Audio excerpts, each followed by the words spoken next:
Good evening and a very warm welcome to day one of the Livelihoods India Summit, hosted by Access and co-hosted by Niti Aayog. Thank you all the panelists and the moderator for joining us for this technical session, Lessons from the Past and Way Forward for FPOs version 2.0. Through the discussions with our various panelists, the session intends to inform, influence, and inspire policymakers and practitioners consider FPOs as producer collectives to be a means for scaling up farmers' profits and improving their economic well-being. The session will draw from the experiences of the FPOs and their promoters in the past, dwell upon the challenges and barriers in the FPO ecosystem, while suggesting the way forward by recommending strategies to address the gaps and concerns from past experiences. We have quite a few exciting panelists here. Dr. Shambhu Prasad will moderate the session. He's a professor of strategic management at the Institute of Rural Management, Anand, and has been following this evolution of the FPOs in the country for quite some time now. Professor Prasad has been a member of the subgroup on upscaling innovative technologies in agriculture for the 12th five-year plan, and also a member of the expert group of Small Farmers Agribusiness Consortium to recommend guidelines for the FPOs. Dr. Prasad is a master's in industrial management with specialization in science policy from IIT Madras and holds his doctorate in science and technology and society studies from IIT Delhi. We also have Mr. Anil Kumar SG, the founder and CEO of Samuniti Financial Intermediation and Services Private Limited. Anil has over 28 years of experience in rural retail and agri-banking. Prior to Samuniti, Anil was the co-founder and trustee of IFMR Trust and the CEO of IFMR Rural Channels. Anil holds a master's in management from Asian Institute of Management, Manila, and also another master in business administration from Symbiosis Institute of Management, Pune. Our next speaker is Mr. C.S. Reddy, the founder and CEO of APMAS and president of Sadhikarta Foundation, a not-for-profit national level technical support organization with the vision of sustainable women self-help movement in India. He has over 30 years of experience in the development sector, particularly in the microfinance and livelihood sectors, focusing on community-based model of microfinance and livelihoods. Mr. Reddy has been a visiting professor at the Coady International Institute, Canada, and earlier he worked with KR International in India and was engaged in providing advisory services to many institutions of repute like IFAD, World Bank, DFID, CGAP, GIZ, etc., in addition to various state governments. We also have today Mr. Aleen Mukherjee, currently the COO of NCDEX Institute of Commodity Markets and Research, and Executive Vice President of Business Strategy at the National Commodities and Derivatives Exchange. Aleen is credited with introduction and strengthening of the national level electronic negotiable warehouse receipts for agriculture commodities, price risk mitigation tools for FPOs, education and awareness building through NICR. He worked for a significant period of his career in Africa and performed leadership roles with organizations such as Winrock International, Tata Farms, USAID, and consulted for FPO, FAO, and KPMG. Aleen holds a master's degree in horticulture from Pantnagar University, and also in strategic thinking and leadership for growth from Wharton School. So thank you so much, all the panelists, for joining us for this session, and we look forward to a very engaging discussion. I now request Professor Shambhu Prasad, moderator of the session, to take these discussions forward. Thank you. Thank you so much, Ramnaran Ghatak, for the set of introductions. We have a rich panel of people who are directly involved in the field and extremely important ecosystem players looking partly at finance and market linkages with us.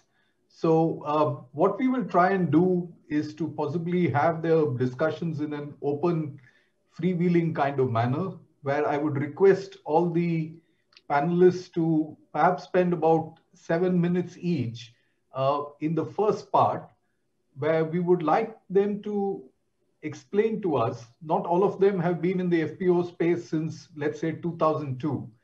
but they've contributed significantly. Many have seen the growth of the FPO movement and have grown along and sometimes contributed to its growth as well. So we would like to just ask them to start off by saying how and why did they enter the FPO ecosystem. Each of them have a very different entry point into this ecosystem. A little bit on how far have they reached till now, what's their scale of operations, and perhaps a bit on how they're seeing the ecosystem today, specifically what their primary clients, in some cases farmers or federation of farmers, or in other cases promoters of FPO, what are they telling you about the FPO ecosystem? So I'd like to start with CS Reddy, followed by Anil from Samuniti and Aline from NCDX. Over to you, CS. Thank you very much, Shambhu. Thanks to all the organizers of this event, Vipin and his team, the Livelihoods India Summit. I am pleased and delighted to be part of this panel, FPO 2, version 2. So just to kind of give a quick introduction, APMAS as a national level resource organization, we have been involved in promoting people's collectives for now nearly 20 years. And our focus was initially on the women self-help groups, their federations, their sustainability and self-reliance. But almost 10 years ago, we began the journey of working on natural resource management, watershed-based livelihoods. And that is where we kind of, in a way, stumbled into the promotion of farmers, producer organizations. And our journey began with promoting farmers groups at the village level. So which are 10 to 20 members of farmers who have the land in the same neighborhood. And then these informal farmers collectives came into an FPO and formed into a farmer producer organization as a mutual aided cooperative society or as a producer company. So in a way, we came from self-help groups to watersheds to farmers groups and farmers collectives. The journey has been very fulfilling, satisfying, and I must say enriching. We started with only 3 farmer producer organizations way back like 5 years ago. But today we work with 200 farmer producer organizations. And of these 200, around 47 of the FPOs are directly promoted by APMAS. The remaining we serve as a resource support agency for the FPOs promoted under the NABARD's FPO scheme or program. I think, what Shambhu said is, what are you learning? What are you seeing? I think still the FPO system is fairly nascent. Many FPOs are still in their initial phase of social mobilization, enrollment of members, share capital mobilization. But we also have, over the past 3 years, federated these FPOs into an FPO federation. One of our most successful FPO federation is called the M Tomato Farmer Producer Company, which has around 8,000 shareholders in 9 FPOs in different parts of that Chittoor district of Andhra Pradesh. I must say that promotion and strengthening of the farmers collective is not something that can happen overnight. So it takes time, it takes effort, and we need to look at strong institution building focus based on the cooperative values and principles. And then we need to create linkages, financial linkages, market linkages, both for input and output. And as an organization, we realize that farmers collectives require mentoring and hand-holding, not just in terms of their governance, management, accounting, bookkeeping, but also in the area of business, in terms of primary processing, secondary processing. And the board of directors, I find as being the critical constituency that we need to focus on in capacity building and developing their capabilities. As an organization, because we are women-centric organization, we've also focused our effort on promoting all women FPOs, 8 of them we have promoted. So I would say that the journey has been very enriching with a lot of problems. And state government's role becomes very critical when you talk about licenses and, some kind of an ecosystem. I guess one of our biggest challenge has been, how do we make this transition from these self-help groups and federations that then have promoted their own FPOs, they taking up these collective marketing efforts? How do we make the transition into the new cluster-based business organization system that has come up in the new guidelines of the government of India? How do we make sure that the FPOs that are already promoted, the 8,000, 9,000 FPOs, they become role models for the new FPOs to be promoted? I think in the policy space, that is where we find a big vacuum or a gap where how do we develop this system? So I think maybe I'll come back, Shambhu, after in the next round and talk more about our experience. Yeah, thank you very much. Thanks a lot, CS. I think you've taken a minute less or minute and a half less, but just before we move on to Anil, maybe could you give us some numbers of the number of states you're working in, number of FPOs, and perhaps the number of farmers you're working with? Sure. So at the moment, we work predominantly in Andhra Pradesh and Telangana, the two Telugu-speaking states. But we have also, as part of the CBBO empanelment process, we have also decided that we will look at FPO promotion in Bihar. At the moment, around 70,000 farmers are part of the FPOs that we are mentoring and incubating. APMOS has also set up an FPO incubation center for capacity building and incubation services to the FPOs and the promoters of the FPOs.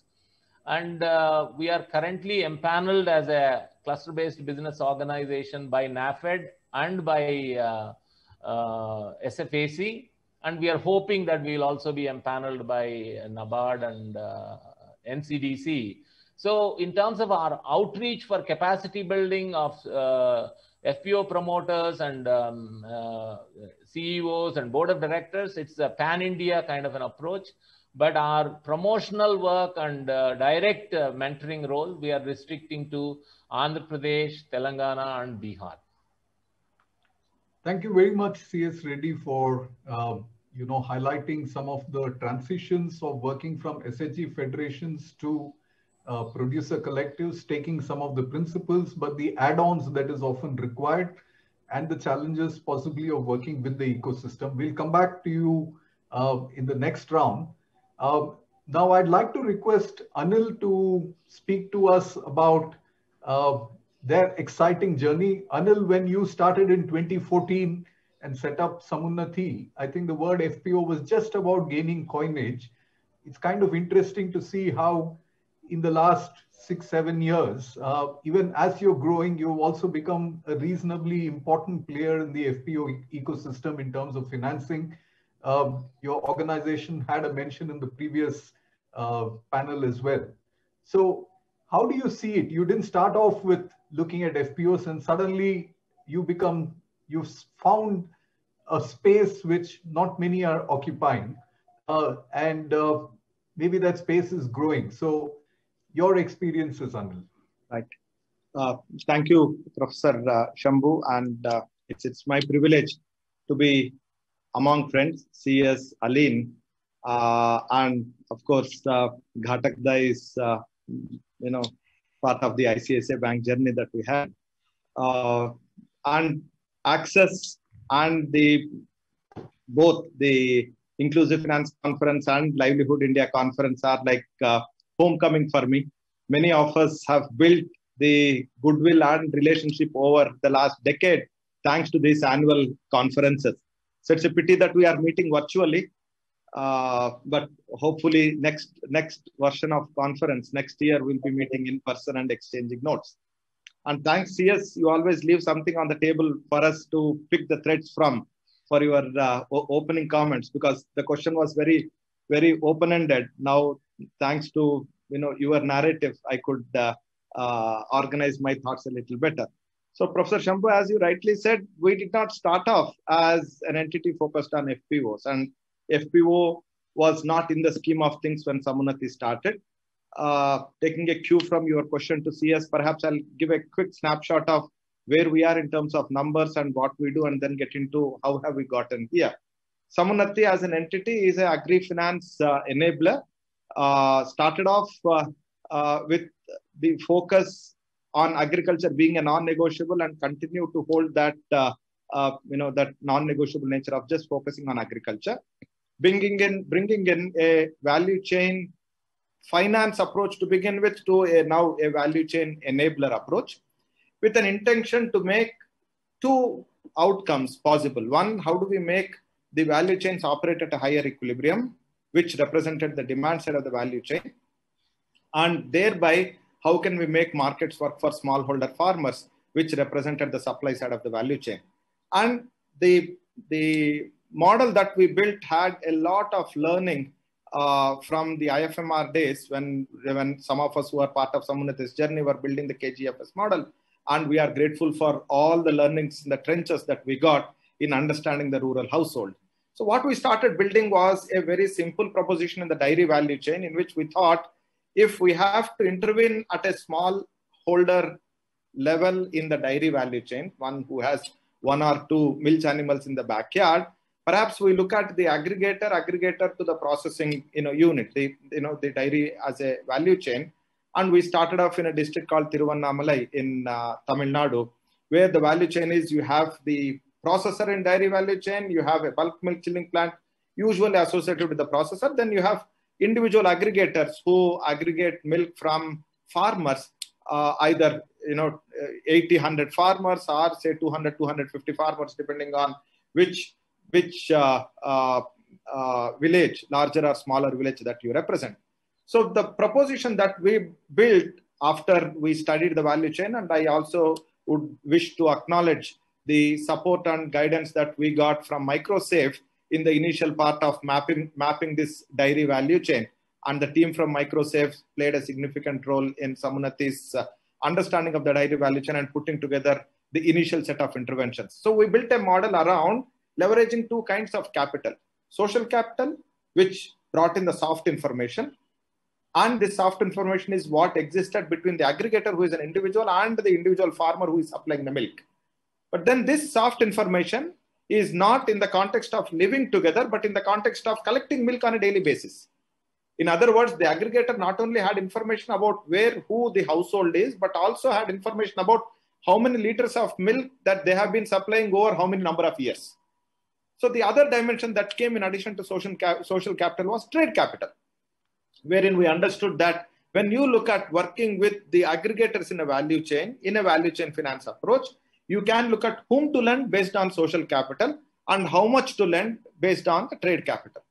So while we started off with a branch-based approach with only the dairy loans as the proposition, to an extent where many of the people and villages in Tiruvannamalai even now as cattle loan company, Mattu loan company. That is who we are known, because we give loans only for purchase of animals through the aggregators.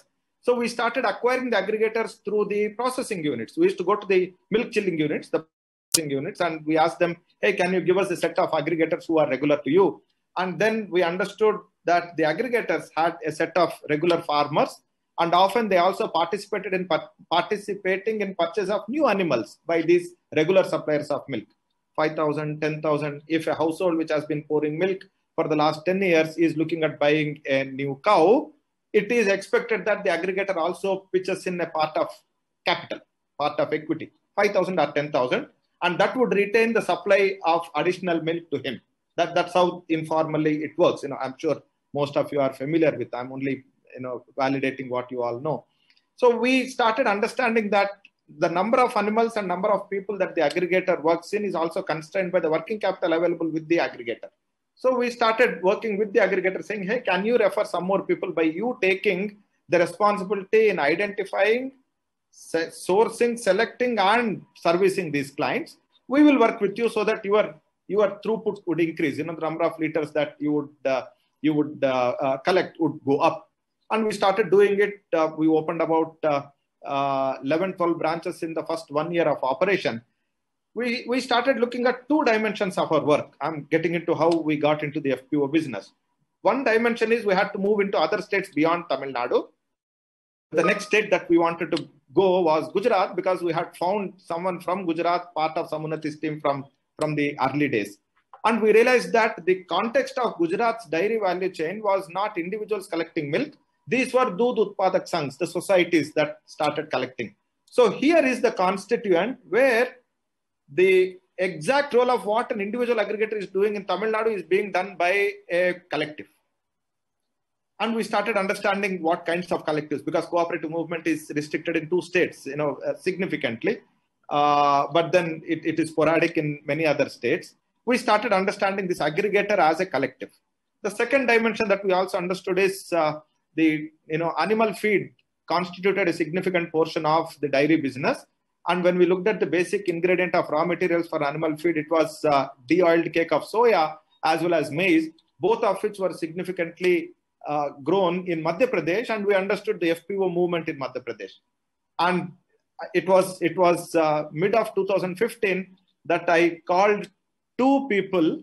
I remember these are just 2 calls that I made to validate is going to the FPOs a valid proposition or not. And the first one was Vijay Lakshmi Das. I called Vijay ma'am and said, ma'am, I'm thinking this is what my realization is. What do you think? Pat came the reply saying you are in right direction. Just pursue that. And then, I also had reached out to Girija ma'am the very next moment after, say, half an hour or so. I got a call from Girija ma'am and I said, ma'am, what do you think? She also said the same thing. This is the right thing to do and this is the future. Please go ahead. And that is how innocuously we got into the FPO movement, Professor Shampu.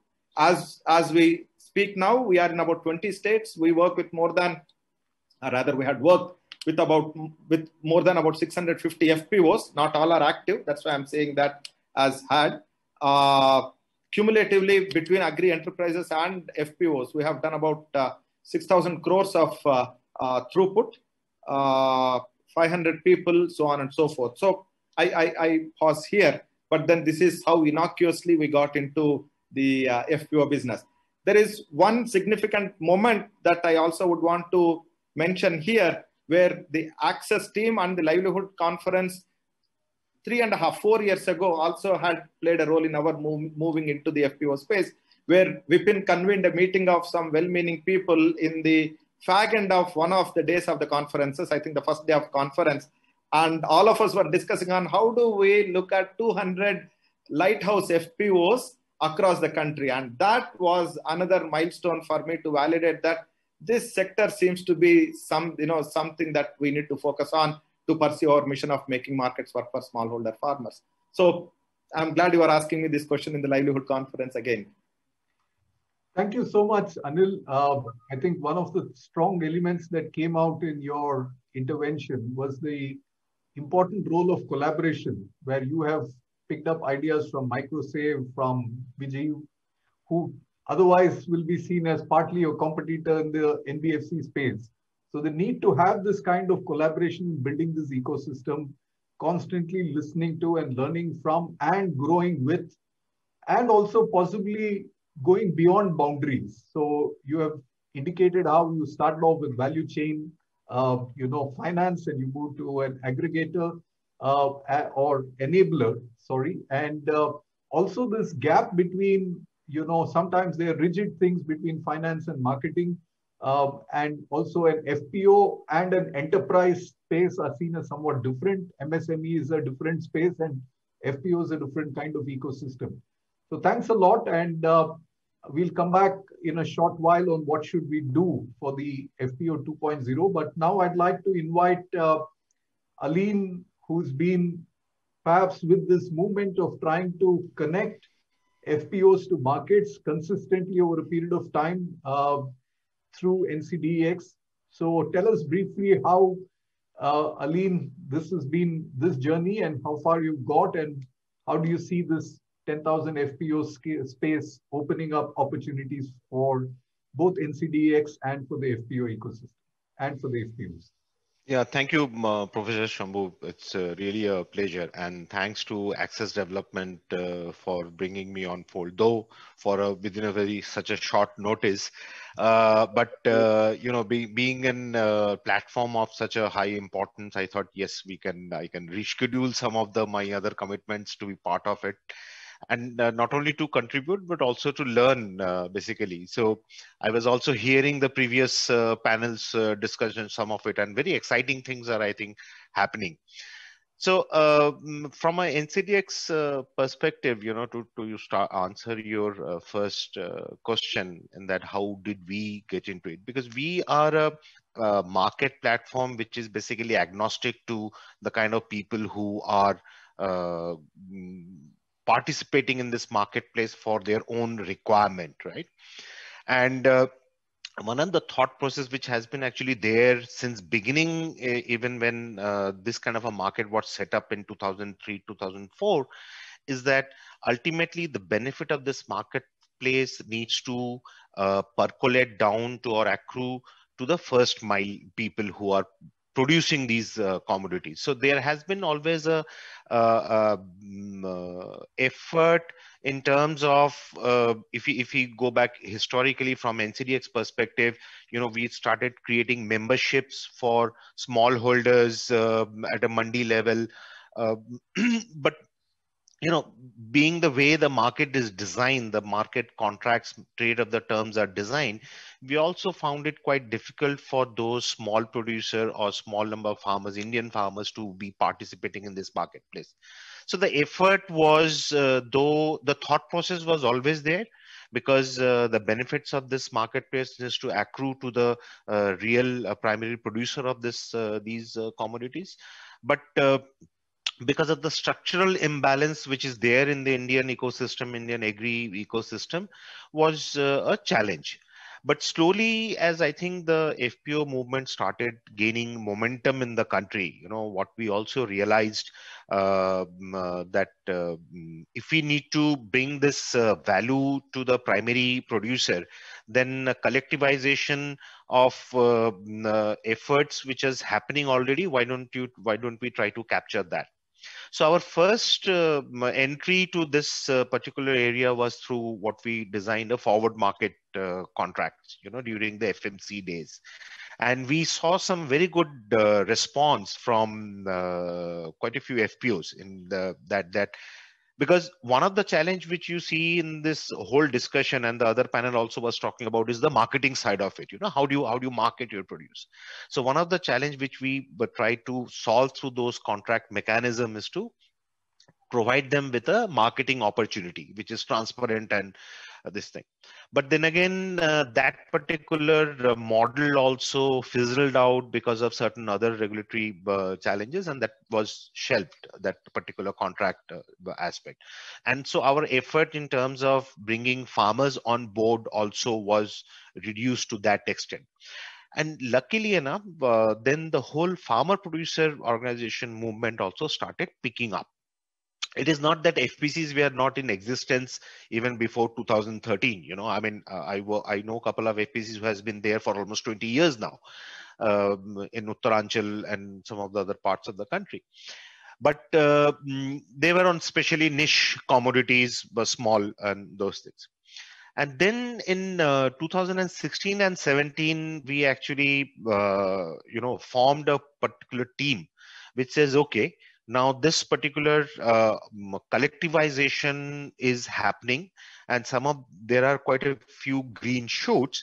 So if original thought process of this market platform is to provide benefits to these primary producer, why don't we start focusing on that? Because then it cannot be business as usual, as we go to the traders or processors or corporates to bring them on board in this market platform as a price risk management tool.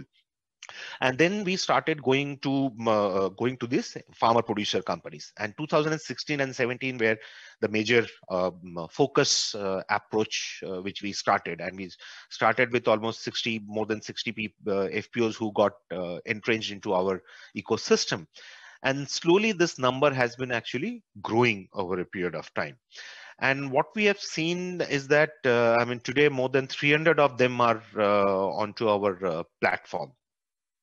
In the year one, if we talk about numbers, which you have asked me as well, we started with a very, though a lot of FPOs became a client, but the participation in terms of accessing the marketplace was really low. Almost maybe 50% of them participated just to even try out what exactly this marketplace is all about. And out of those, then slowly they started picking up, and today we have a number more than 300 who are part of this ecosystem. Almost 200 of them has already participated. Almost 70 of them actually regularly participate in this marketplace. So the journey has been quite interesting in that sense. And as I said, being a marketplace which is supposed to be agnostic in nature in terms of who are the buyer or seller is. So the rules of the game is actually same for everyone. You can't change the rule of the game for a particular set of entity who is either a buyer or a seller. But then what we realize is that for the farmer producer companies who are at least trying to get into the output market side, which is one of the biggest challenge, because to enter into, as a farmer, to take an individual decision for his own produce is within that parameter. As soon as you bring that to a larger ecosystem, collecting produce from 10, 15, 100, 200 farmers, then it becomes a very collective choice, right? So that decision-making matrix to understand and then communicate back to the farmers is a very challenging task. So that's why we still see a very small number of aggregation. Then they talk about, let's say, 1,000 farmers, but they talk about only trading 100 tons or 200 tons, right? So that means if that process of collectivization is still has to go up. But what we are seeing as a numbers from an exchange perspective, now we see almost 70-80 of these farmer producer companies covering almost 11 states on a very regular basis, participating on this platform. Now, if we consider, I mean, Professor Shambhu, you want me to continue on the second phase? I can do that if you want. Or as far as our journey is concerned, I think I would stop here. Yeah. So maybe Aline, will come back to you in a minute.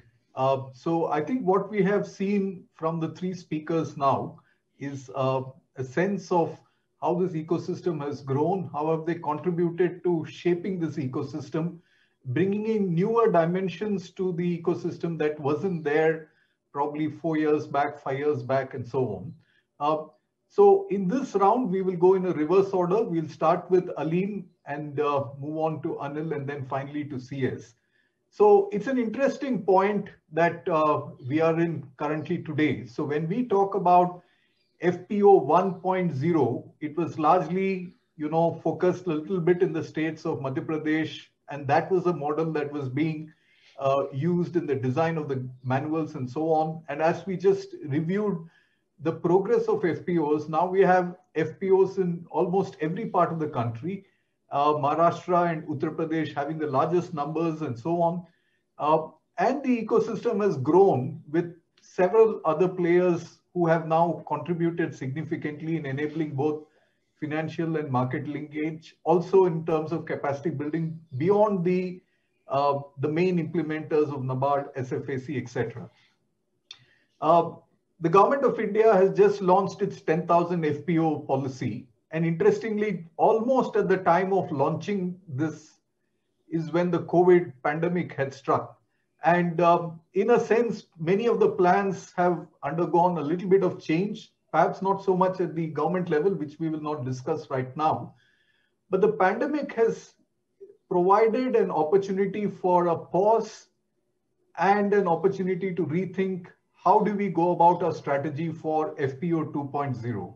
So I'd like each of you to try and, look at a time frame of possibly the next 2-3 years and suggest, based on your experience, what do you think should be the key couple of directions, or in which both the government and other players should probably focus on, learning from some of the positives and maybe even some of the mistakes, and your honest suggestions on what needs to be done. So, Aline, we'll start with you. Okay. So, interestingly, before I delve into the 10,001 and the way we say it, if we talk about a focus little bit on the collectivization aspects, right? So the benefits of the basic economies of scale and the collective thought process in, bringing in the good within the supply chain. There are many examples in the world, right? I mean, of various nature, whether it's from output marketing, from input side, from grain marketing to specialized coffee.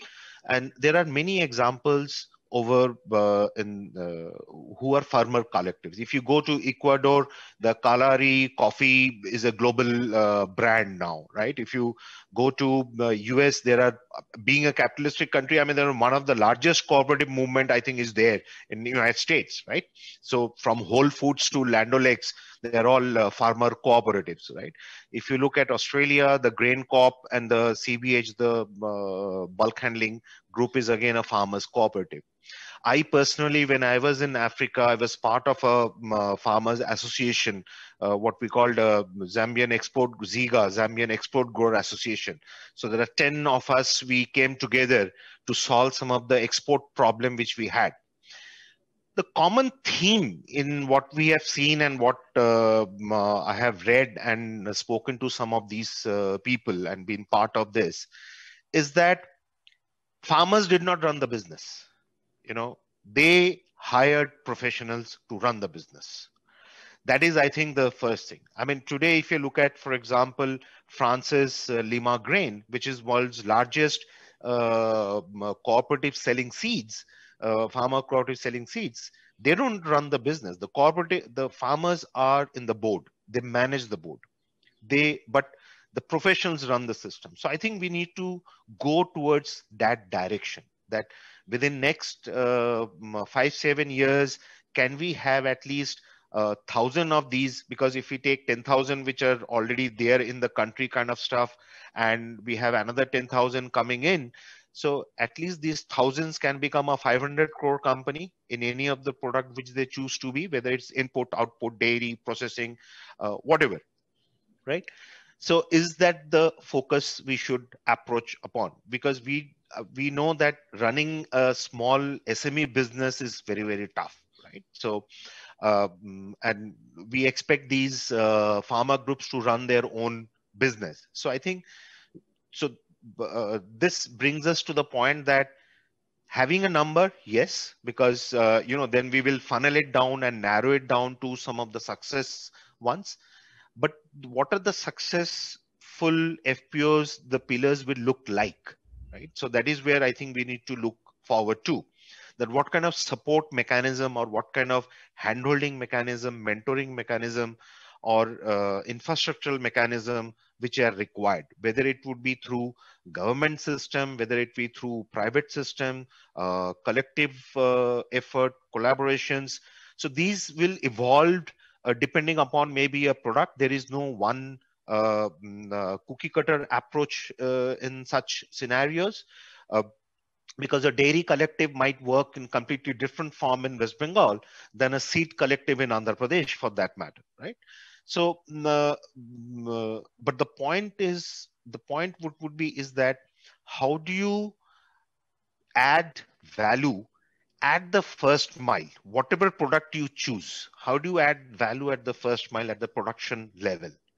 So whichever product you choose, whether it's through a cluster-based entity, whether it is through a single product-based entity or a multitude products, so it is that value which needs to be added nearest to the production belt. Once that value is added, the second problem comes is that how do we take it to the market? What could be the terms of the trade? What could be the pricing strategy? What could be our positioning strategy? To do all these things, I mean, it's maybe one single sentence, but do all these things, you need finance, you need MIS, you need a marketing guy, you need a sales guy, you need to understand how the market behaves. So the question is, though in the current cluster development or CPPO format which Government of India has done, all these things are mentioned, that you need to have these 6 specialized people in your ecosystem. So I think that is where needs to be focused in. I mean, if I, from let's say an MP soybean FPO, how much value addition can you do from a soybean to become a 500 crore company, right?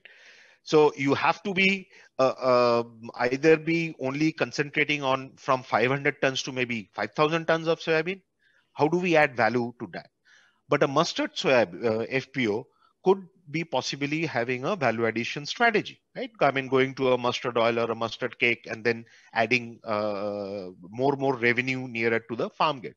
So I think we need to really look at each individual sections to decide where do we fit in, such that we make these entities through professional support and help, that they can the support segments like the direct NGOs or entities or mentoring institutions have an exit strategy. So that is where I think I would like to see in 5 years down the line or a 6 year down the line, that few of them has become standalone, entities on their own. Now, specific to this 10,000, as I said, I mean, give me 1 minute and I will stop. I think the pillars from the governing side is trying to be there. Now, in terms of, if you look at the 1 lakh crore agri infrastructure fund or training institution as a bird, but it's now we have to see that how this collaborative approach can become the implementation side of it. We can for example, 1 lakh crore fund is fantastic. At a maybe effectively it will come to you. I was trying to do some calculation, maybe at a 3% interest rate. But I need to have a business plan. If I put up a cold storage, what I'm going to do going beyond that, right? So who is going to help me to do that part? And if I store my bananas or my chickpeas or any other crop in that fashion, as I think Kuldeep was mentioning in the previous session, how do I sell it? When do I sell it? At what price do I sell it? Right. So I think the whole thought process needs to come in, and I think slowly I'm sure we will find our way, because there has been enough examples and success stories, not only in India, all over the world of such nature. And initial guidance and mentorship is absolutely required. But with FPOs, the direct farmer owner as maybe the ensuring the running of the organization, but actual operation is mostly done by some professional entities to come. So that is where I think the challenge is. And you are at IRMA. I mean, IRMA was set up to do that. And can we have that kind of a setup, right? So each student work with 2 years in a FPO as a mandate to ensure that you at least give them a positive cash revenue. So just an idea. So maybe we need to look at from that angle. So I may stop here and would be ready to discuss more on some of the other thought process I have. Thank you so much, Aline, for pointing out to what might be the requirement, given your knowledge on commodities, how different commodities could possibly operate very differently in the markets, and how FPOs might need this kind of professionals to try and handhold and work along with these FPOs to help them grow. So before I get on to Anil, I just want to tell all the participants to try and please share your questions that you have with any of the 3 speakers in the chat box, and I think Samrat will help us, bring that to the panelists as well. So as we go along, before I get to Anil, another thought which I might pose as a question for you, Aline, which we could take up a bit later. How do you see these commodity markets playing 3 years down the line, given the kind of fluctuations possibly that have been there? And will India start expressing itself much more, or is there going to be a certain kind of a backlash from global commodity markets? So I'll reserve that question for you to address a bit later. But over to you, Anil. How do you see things? What's the good and bads of what has happened in this space? You might have been affected by the pandemic in some sense, had a reset as well, or a slight amount of revision. But suppose you were to look at this FPO 2.0, there's been a lot of learning that we've had from FPO 1. What are the things that we should not be doing, and what are the things that we possibly should be doing in the next 2-3 years?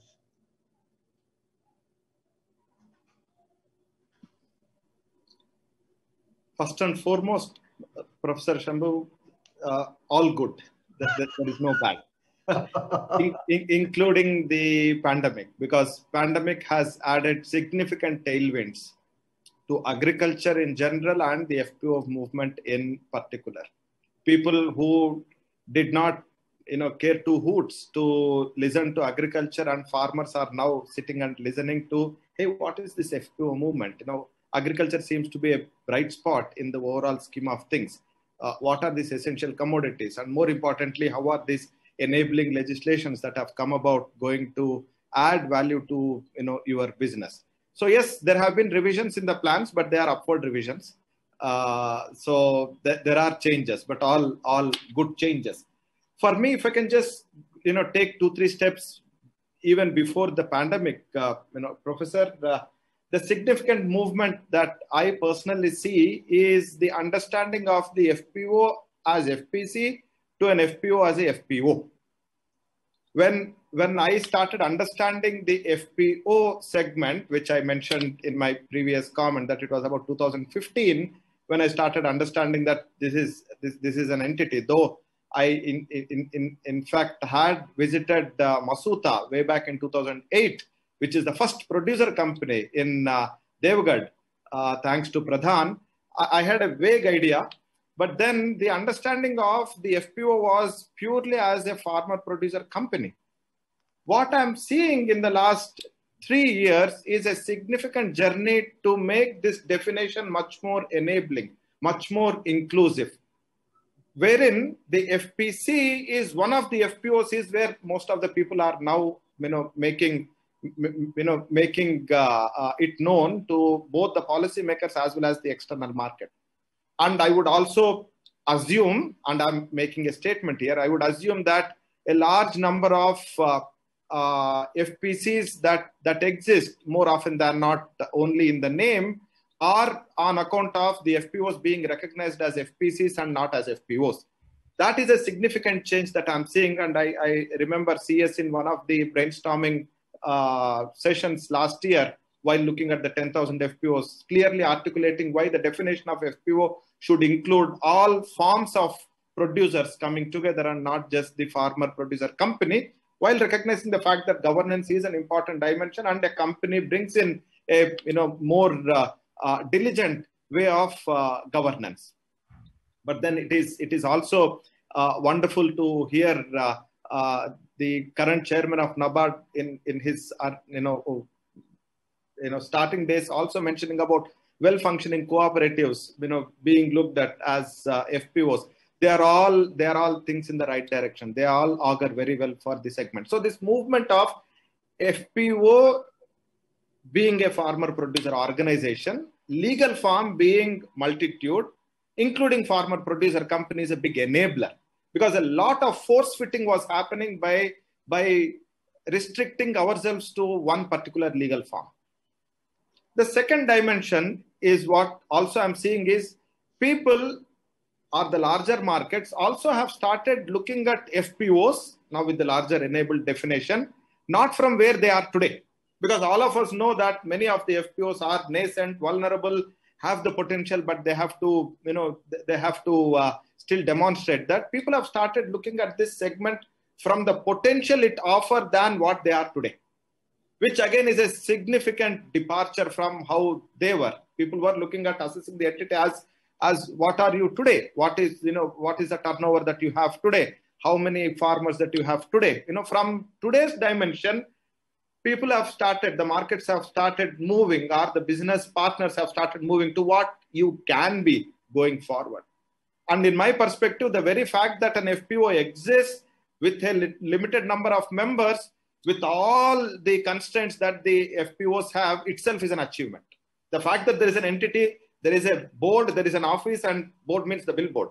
The fact that there are people and they are doing a meaningful work, whether at scale or not, itself is an achievement. So most of us now need to look at the potential that the FPOs bring in rather than what they have done so far, because what they have done so far is in an environment of constraints. So no point in assessing them in the environment of constraint, but assessing them from the dimension that, what can they bring going forward? And that is where I pick up the thread of the collaboration that you have been talking about. And, both CS and Aline also mentioned, I'm very bullish on the ability to collaborate. Need to collaborate always existed. But we now see from Samuniti's viewpoint, significant openness to collaborate by multiple players across. And on this screen alone, if I may share, we have a wonderful collaboration partnership with CS, with AP Mass. Both of us bringing together the collective vision of how can we make a difference to the smallholder farmer. You do ABC, I bring XYZ, both ABC and XYZ to add value to the customer, and we'll hold each other accountable for the outcome. NCDEX, Aline and Samuniti are working on the futures market. And again, I'm happy to say that the first ever options trade in soybean was Samuniti, NCDEX, Madhya Bharat coming together and doing it. And we have a dedicated team. And it is ex-colleague of Aline, Vineet Sharma, taking care of the access to future markets. And some of the FPOs that he mentioned as people who are the entities that are members are the ones that we are also looking at working. Ram Ghatak, we are also looking at doing something similar in working together with the FPOs that are nurtured and created by Access in Rajasthan, right, in that area. So what we are witnessing is a fertile ground for collaboration in which there is a nice symbiotic relationship that is emerging. We don't need to duplicate, right? Samuniti brings in 1, 2, 3 capabilities, but does not have ABC capabilities. And the partner can bring in ABC capabilities that are complementary in nature, and both of us can work together. The moment this kind of a collaboration works, the outcome, the focus being the farmer becomes imperative, becomes natural. Again, governance is a big issue in addition to the training and manpower. The aspiration is to see FPOs being governed by the farmers, but managed by the executives, managed by professionals. I really like, Aline's suggestion to you that you perhaps make it mandatory for the Irmans to go 2 years there, make the FPO profitable, and you get your degree. You want to, look at that. But on a serious note, Samuniti has been a beneficiary of well-meaning and highly energetic youngsters from IRMA, from Manage. We have recruited from PRM 39. We are waiting for PRM 40, Professor Shambhu. We have Shankar advising us, PRM 1. We have Ajay Desai, PRM 16. So I can reel out the PRMs who are influencing Samuniti. We have wonderful set of people from Manage, wonderful set of people from IIPM, NIAM, Jaipur, NAM, Hyderabad, TNAU. So, a set of bright youngsters are now coming in to see what they can do in the FPO space.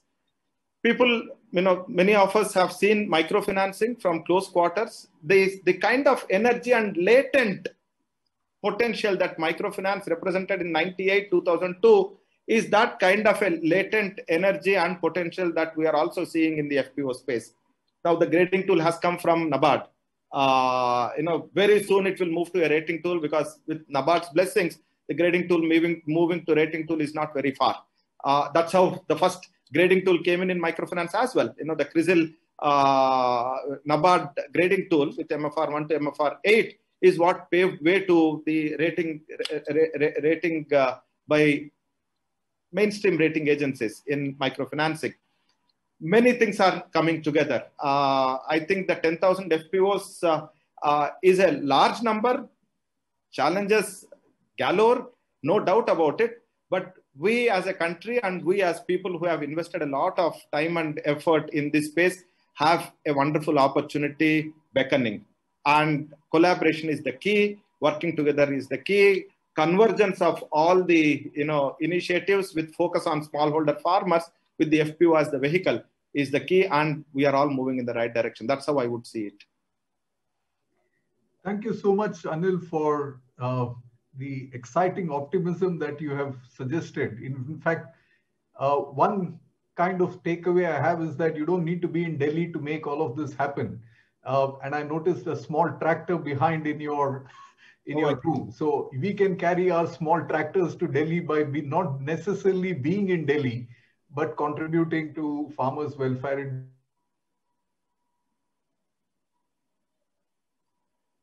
I think we have lost Professor Shambhu. Yeah, I think. Yeah, there he's back. Yeah. I think we lost you for 10 seconds, Professor. Sure. Nothing much. Yeah, so CS, I think some of what Anil seems to be saying is almost music to our ears. Just in the introductory remarks at 2 o'clock, we were trying to make a sense of the FPO ecosystem in terms of numbers. And one of the challenges often is that we can easily get these numbers from Ministry of Corporate Affairs for all registered as an FPC. But when it comes to cooperatives, we don't kind of know. Are there 300 cooperatives? Are there 1,000 cooperatives? And we've come out with some number based on what NABARD has suggested, a bit from NRLMs or MKSP data. It's something like maybe 400 odd cooperatives that are working as FPOs today. These numbers can increase with NCDC playing a more active role potentially in the next few years. But yeah, so having seen this, and I think sometimes you've been pushing, some changes, both positive and negative. You're also in a position where you are now CBBO. You're almost having a Swayamvara with all the implementing agents asking you to be part of the story. And then you have this challenge whether you should go along with them, not go along with them, or how far to go along with them. At least some of those troubles, both Aline and, Anil don't have to deal with. You probably deal much more with the government and the bureaucracy, Aline in a slightly different way. So what are I don't expect a extremely positive response from you, unlike Anil, but you can give us a mix of like Ugadi Pachadi, sweet and sour. Yeah, thank you, Shambhu. So I think both them, Aline and Anil, laid in a way, foundation in terms of where we are with this, the FPO, the phase 2 or the version 2. I would like to just maybe highlight a few things which are critical for the success of this. And I kind of second to what Anil said. Yes, I think there is a fair amount of positivity. I think the energies are all in the right direction. The ecosystem is developing. But I just want to highlight some challenges that we need to address together. And they're not impossible, but I think they require our attention and working together. I think one important piece is how do we learn from our past? So how do we document some kind of a process documentation, the lessons learned? I think there hasn't been enough attention, but people like Shambhu, Ajit, there has been some work in terms of case studies and some. So that is one aspect that I thought we should do. Second, how do we move from this version 1 to version 2 in a seamless manner? Seems to be a critical piece. somehow the producer organization promoting institutions or resource institutions to the CBBOs, the transition hasn't been smooth. In fact, one of the biggest drawbacks of the policy guidelines of the 10,000 new FPOs is that there is hardly any mention about what happens to the FPOs that are already promoted. And I see that as and in my opinion, making them as models, as best practicing FPOs is critical for the new 10,000 FPOs. So we can't leave them and then start new FPOs. Even APMAS can't do as an organization. Also, I think, how do we lay the foundation for these farmers organizations? Farmers organizations or farmers collectives is not that 5 or 10 member board of directors, but all the shareholders, the 500 or the 1,000 or 300, whatever the number is, how do we engage them? How do they participate? How do they, so the farmers groups. So that's why I would like to use the term, how do we develop these into bottom-up organizations rather than top-down? With the 10,000 and with 4 implementing agencies and maybe 100, 150 CBBOs, I feel there can be a kind of a top-down approach to this entire system evolving. So we need to be wary of that, and we need to make sure that, for example, the number of CBBOs still now empaneled is less than 50. And maybe NABARD will empanel another 100. So with overlap, maybe there will be 100, 150 at the max.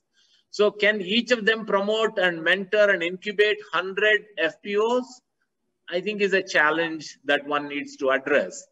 The third most important, I think, Aline mentioned, in the developed countries, there are successful cooperatives, farmers collectives, farmers organizations as business entities.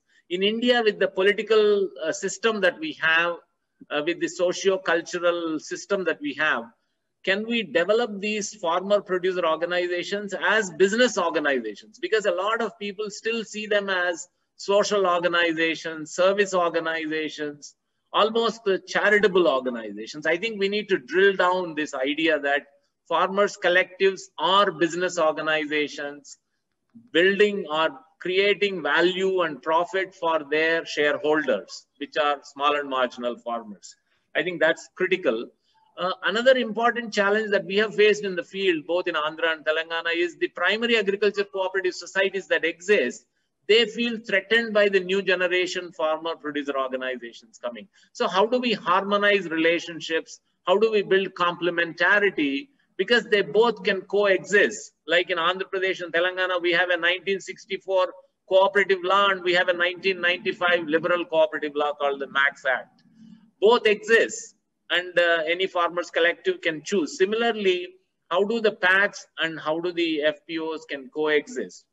Another important aspect that I feel is the state government role. Somehow, the FPO system and the policy system, ecosystem that's developing is fairly top-down, driven by Government of India, driven by the 4 implementing agencies. But the ownership at the state government level and the agriculture being a state subject, there is very limited excitement, euphoria, energy at the state government level. In fact, when we were talking to SFAC, they said, oh, you go and talk to the district committees, get their approval. We won't even write to the state government saying you have been selected as CBBO.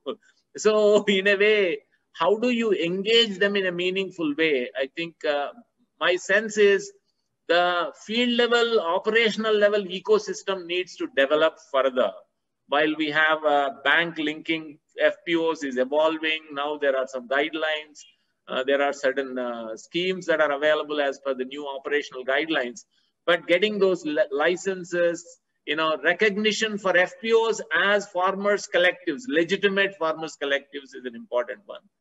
And maybe another aspect that I earlier mentioned, women leadership. The moment we think farmers, we think it's all men. But 60–70% of agriculture is done by women. And the guidelines are almost silent on the women role, women leadership in farmers producer organizations. And I think at least in APMAS, we are deeply committed to promoting women leadership and strong women role in the farmers collectives. And maybe one other final point that I would like to say is we need maybe state level collaborations, partnerships, ecosystems.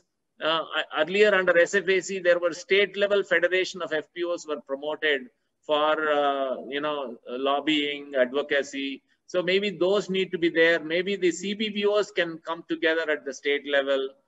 Yes, capacity building is important, need to continue, particularly capacity building of the board of directors, so that there is a strong governance, there is democracy, there is strong systems. And I totally agree with the other speakers who said that professionalizing FPOs, they cannot be run by the CBBOs. They cannot be, the farmers themselves can't run them. So you do need professionals, whether they come from IRMA, whether they come from Manage, or wherever they come from. And APMAS as an organization, we see that CBBOs seem to be now given all the responsibility. Do you be the all things to all people? And I think that's kind of too many expectations from the implementing agencies, from the lenders, from others.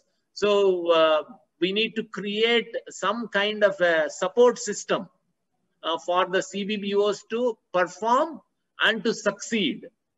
In APMAS, at least we have the belief that we could succeed in spite of all the challenges. But there are other players who need to come together and creating that kind of a ecosystem. So maybe I'll stop there, Shambhu. Thank you very much. Thanks a lot, CS, for highlighting the potential danger of too much centralization and it being top-down driven. I think some of the discussions that people have had today morning, I think people were sharing this one district, one product, where it has been determined that Delhi will only have bakery-led items and Andhra Pradesh, because unfortunately it has only 13 districts, can only deal with 13 products, whereas Chhattisgarh and others, maybe Telangana has more districts, so it can deal with more districts, more products. But also in the outline, you rightly point out that the CBBOs are given far too many things to do. The joke going around was that in the MOU that was probably shared by one of the implementing agencies, they had said the CBBO will do everything from A, and it went on till probably Z. They forgot maybe X, Y, and Z, or maybe, so it's almost 26 things that one person should do. And that is not necessarily a collaborative spirit or in a partnership mode where there is an equal amount of what the other agencies will also be part of this. So Samrat, do we have more questions coming up, or, otherwise I'll have to go with, there is one question which is directed to you, Anil. I think they want some more clarity on how do you see the AMLA approach of Samuniti benefiting FPOs, and how do you see it taking ahead? And of course, Aline, your question on commodity markets is also there. We'll come back to CS with other questions as we go along.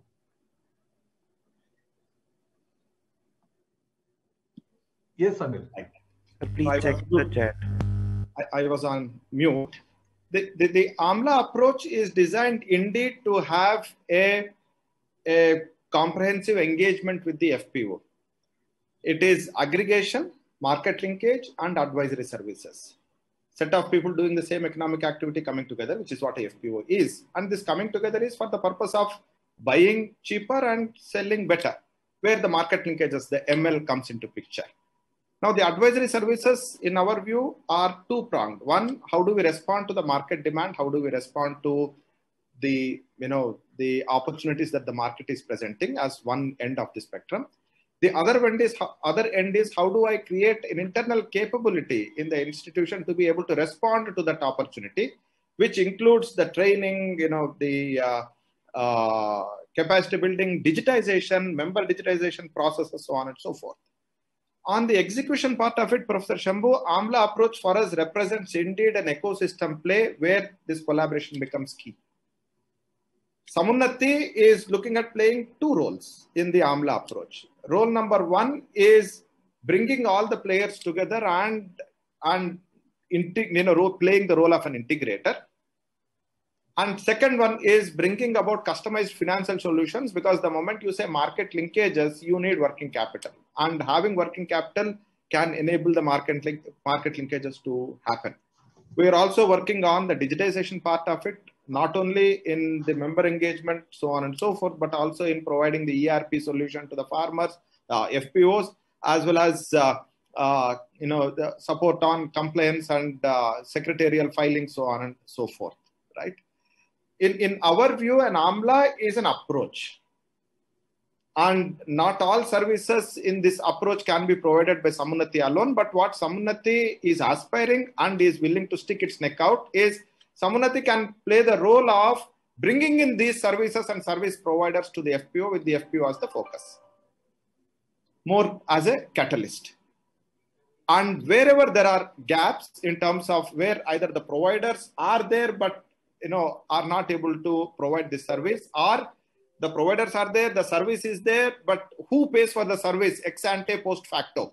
When do we build in? Is there an ability to bundle that service, or the services are there but the incentives are not aligned, right? That the service provider needs to needs to look at the outcome based than input based, because at a FPO or a farmer level, it is important that there is a tangible benefit accruing out of the investment that is made in accessing the service. One of the examples that I often mention is the AI and AI.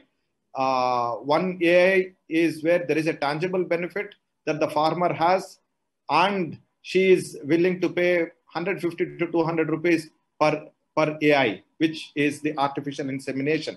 Because that by impregnating cow, there is milk, and milk is equal to cash. But the same artificial intelligence, you say, I will give you this image, that image, and you would be able to know what is happening. I'm seeing the crop every day. I know what is happening. How is it going to help me in growing further? You have to bring in those dimensions. This, what is happening in the field is an important dimension for an entity like Samuniti. Because we are sitting far away, we don't know what is the end use, we don't know what is the what is the nature of the crop or state of the crop rather, so on and so forth. So each of these services are designed for a specific beneficiary. Samuniti can play the role of aligning those attributes of players, going back to collaboration. So AMLA approach is an approach. Samuniti is one of the players which brings in these dimensions. And again, these are the places where we are seeing significant support from the earlier resource institutions, producer organization promoting institutions. Two of them are here, where they understand what is the hierarchy of needs of these FPOs, and they are different. What are the low-hanging fruits that we need to be looking at working for the benefit of the farmer? Thanks, Anil. Yes. I have got a question from Girija ma'am, Girija Srinivasan, and she is asking that how are women FPOs performing?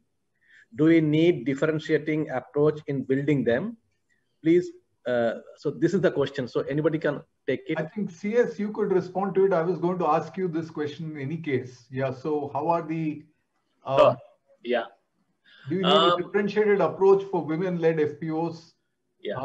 Do you have an example, if possible? So I think the first response is yes, the women-led or all women FPOs performing better. They are much more business-oriented. There is better governance, better cohesion. Maybe we need to commission a study. So Shambhu, I think we should look at some kind of a study of women, all women or women-led FPOs. What we are doing is in the next 3 to 4 years, we plan to take up a project of promoting women leadership. Like we have developed these self-learning modules, which NABARD has now replicated for the board of directors of FPOs. We are planning to develop special modules for the presidents of the FPOs of women, so that, they may face different kind of challenges, and then come up with policy papers and have work with Makam and other organizations to take up the policy agenda. But I think to bring this to the notice of the policymakers and to bring it to the notice of the practitioners, about the importance of the women in farmer producer organizations is going to be a long-term initiative. It's not like one-time deal. And I guess many of us who are currently on the panel should be looking at bringing up this issue and demonstrating that, yes, women leadership makes a difference. And over almost now 30 years, the women in the self-help movement have learned about leadership, about accounting, bookkeeping, financial management, managing linkages with banks and markets. So they have tremendous leadership, and many of them are working as community resource persons. So I think we must be able to look at it from that perspective. Also, how their engagement and their leadership in FPOs contribute to their women leadership.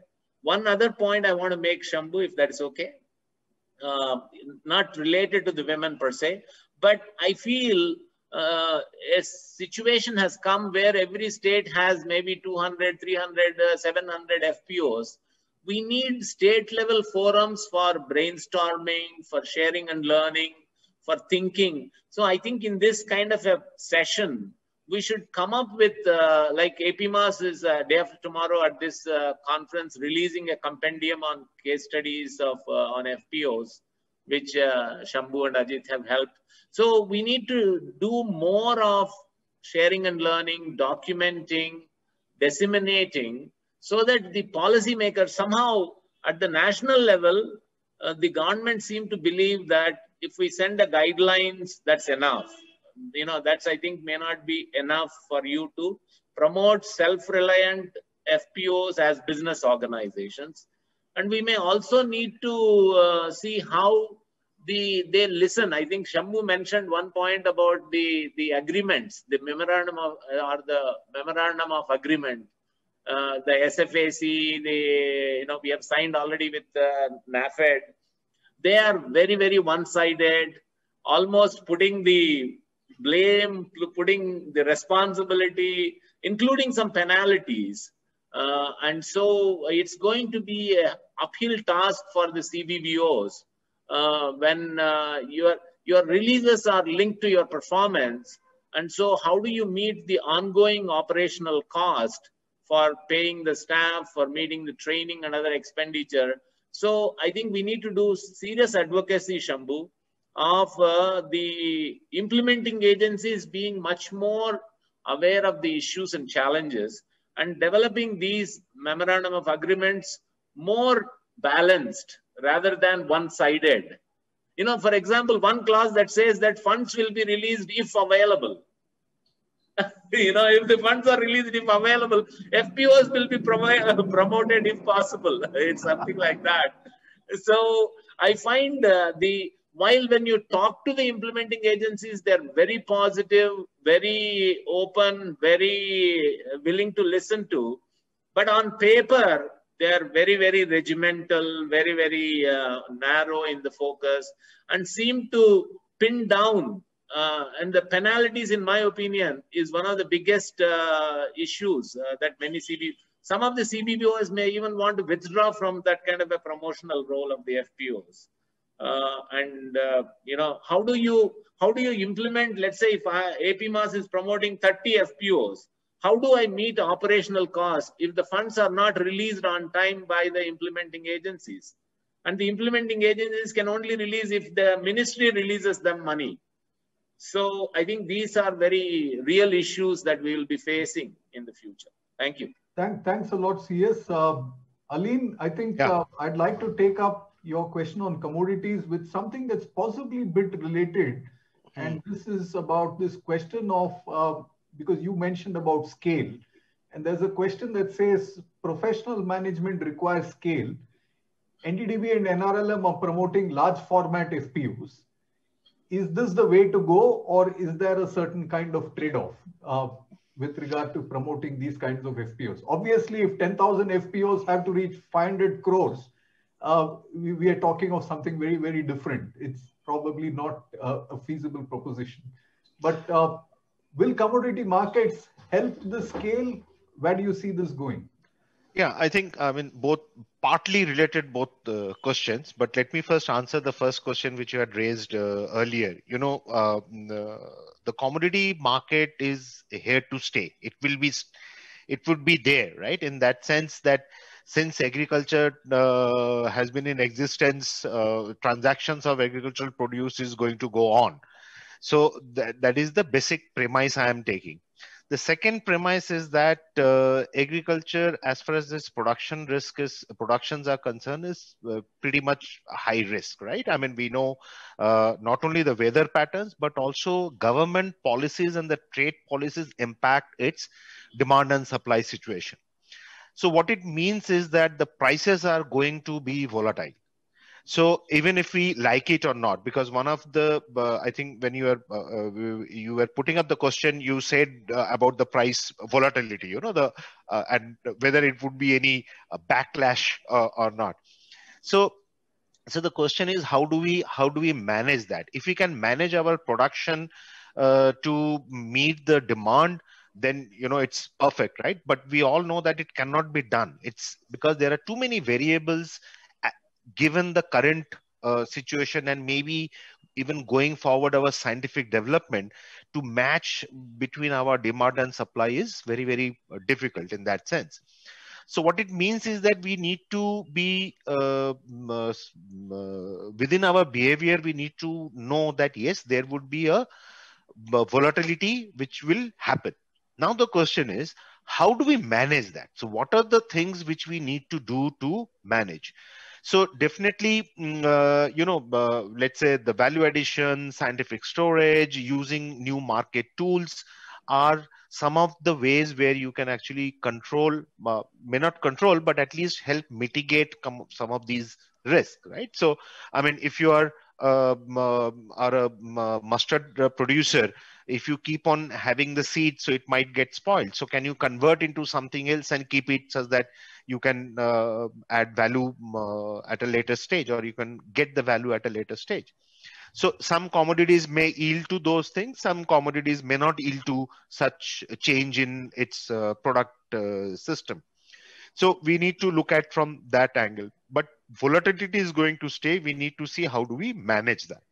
Now, coming to very specific to managing the volatility as a market platform, that is the opportunity which we provide, right? So, of course, futures market is one of the tool. It may not be a panacea. It's a very good tool to use to manage that price risk. But the challenge is that it's also a well-defined, predefined, regulated marketplace. So that means one really needs to understand the mechanisms and the settings of this marketplace to use it for your own benefit.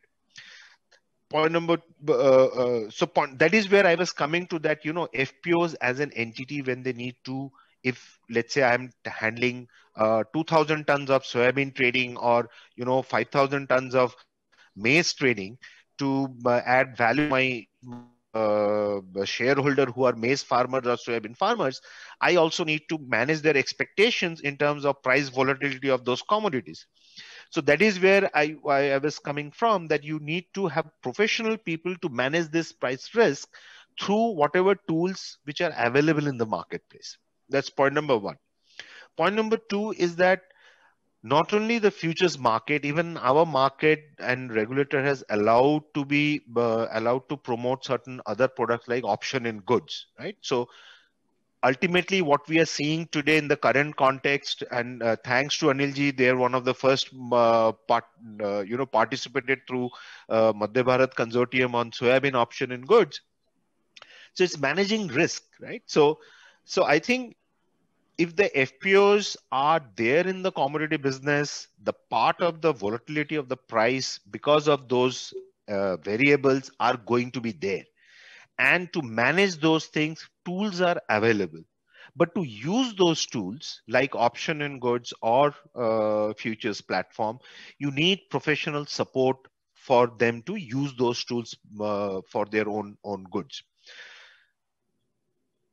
Point number two was on your scale side, right? So, in a commodity business, these are thin margin games, because they are, that's why they are mostly known as commodities, right? From barring maybe a little bit of varietal change or maybe protein content in wheat from one state to another, wheat from UP or Punjab or Haryana is mostly the same. So that's why they are commodities.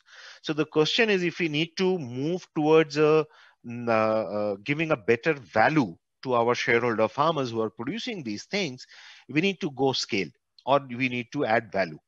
So when we go scale, automatically the whole process of your collective collections, your quality, your local infrastructure, your working capital requirement, and understanding the market becomes very, very important, right? Otherwise, I will always be a price taker, when I have a small quantum and do not have any negotiating power. So I think the whole new schema of things is what it's trying to do through these, whether it's, I hear Mr. Reddy, I think some of the challenges, it's, as you rightly pointed out, we don't even face, I think thanks to such organizations that they take care of those challenges, and we only see the outcome of an FPO whom we approach and they participate. So it's really encouraging to have these kind of entities to be in the see. So to do that scale, you need certain ground realities, right? So how do you from 500 tons of soybean, how do you go to 5,000 tons of soybean? What are those processes? Do I have the manpower, the working capital, the physical infrastructure to even procure? And not only that, do I have the ability to convince my farmers to give me at a certain price? And that is where, again, the market linkage and market side comes into the play. And on top of that, am I able to produce and go to the market with the quality what the market needs? So how do I'm going to do that? Am I able to backtrack the market information back to the production system to be the link? So FPOs have to actually evolve much larger than as only a entity of collecting and selling goods, or being a wholesaler or a distributor for an input company, right? So I think they have to evolve much more to get to that scale. So I think that is where I think the mentorship and the handholding part is very, very much required. And of course, without collaboration, I fully agree with Anilji. I think without that, nothing will move. I mean, we do not bring in all the what is required. We are only, for example, one part of it. So I think, does it answer Yes. your Yes. query? Thanks, Aline. I think we're kind of running short on time. I'll just take one last question to Anil. There are many more questions that have come up, including building on this idea of collaboration, which some of it could be discussed online. So a student says, please collaborate with us more, offer more than one placement that you have offered in the placement season. So that apart, I think a very specific question is on, in order to get working capital loans, what are the parameters evaluated by Samuniti or other financing agencies? What is the general interest rate and credit period? If you can answer this briefly, I'll just pose the next question, which we may not answer, but I think it's an important question. Over to you. Right. First and foremost, it is working capital. Working capital means there has to be an underlying transaction. So the underwriting of working capital is based on what is the transaction that this money is being asked for, and what are the cash flows associated. Second, any working capital structure is incumbent on the working capital cycle. The tenor is how long do you need this money. So Samunati has, whoever has asked this question, you may want to please visit Samunati's website and Google and search for Samaram. Samaram is a platform for startups, and we provide 3 categories of services. One is working capital, second is advisory services, and third is access to FPOs and other members for deploying their proposition. So usually the working capital comes in 2 dimensions. One, I have a specific order, I need money, but I don't have the liquidity. Or 2, I have the liquidity, but I cannot use for what this is being required for.